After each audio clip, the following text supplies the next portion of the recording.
پرویز مشرف ان خوش قسمت مسلمانوں میں شامل ہیں جنہیں کعبہ شریف کی حفاظت کرنے کی سعادت نصیب ہوئی۔ پرویز مشرف پاکستان کے سابق صدر اور اس کی سرحدوں کے محافظ، پاک فوج کے سابق سپہ سالار کی حیثیت سے یاد رکھے جائیں گے، مگر ان کا وہ کارنامہ جو ہر مومن کا خواب ہے، جس کی خواہش ہر مسلمان کی تمنا ہے، اس کے بارے میں بہت کم لوگ جانتے ہیں۔ 1979 میں خانہ کعبہ پر شدت پسندوں نے حملہ کیا۔ سعودی حکومت نے ان حملہ آوروں سے نمٹنے کے لیے اپنی فوج بھیجی جو بری طرح ناکام رہی۔ تب سعودی فرمانروا شاہ خالد نے خانہ کعبہ کے دفاع کے لیے پاکستانی حکومت سے رابطہ کیا اور کہا کہ پاک فوج بیت اللہ کا دفاع کرے۔ اس وقت جنرل ضیاء کی حکومت تھی۔ SSG کے کمانڈوز پر مشتمل ایک خصوصی دستہ ترتیب دیا گیا اور اسے حرم پاک کی پاسبانی کے لیے سعودی عرب روانہ کیا گیا۔ SSG کے کمانڈوز کی قیادت ایک میجر کو سونپی گئی۔ اس کا نام میجر پرویز مشرف تھا۔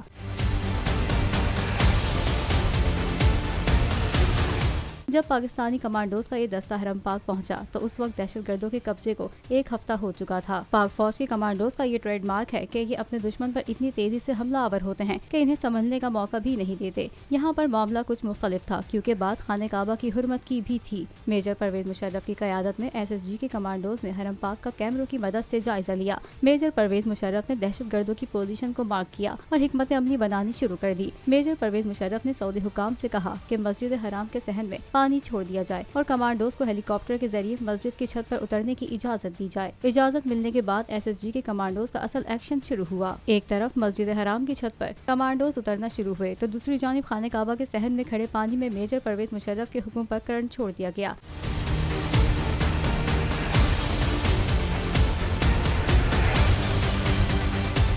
اس فوری اور غیر متوقع کارروائی کی وجہ سے دہشت گردوں کے ٹاپ شوٹرز غیر فعال ہو گئے اور SSG کے کمانڈوز کے سنائپرز نے فضا سے ہی دہشت گردوں کو نشانہ بنانا شروع کر دیا۔ جو ہی SSG کمانڈوز کی پوزیشن مضبوط ہوئی، صحن میں چھوڑی گئی بجلی بند کر دی گئی اور کمانڈوز بجلی کی تیزی کی طرح دہشت گردوں پر جھپٹے اور انہیں قابو کر لیا۔ زندہ بچ جانے والے حملہ آوروں کو گرفتار کر لیا گیا۔ دہشت گردوں کا سرغنہ محمد بن عبداللہ الحقانی اسی آپریشن کے دوران پاک فوج کے کمانڈوز کی گولیوں کا نشانہ بن گیا تھا۔ میجر پرویز مشرف کی ذہانت اور SSG کمانڈوز کے دلیری کی وجہ سے کم نقصان ہوا اور دہشت گردوں کے مذموم عزائم کو خاک میں ملا دیا گیا۔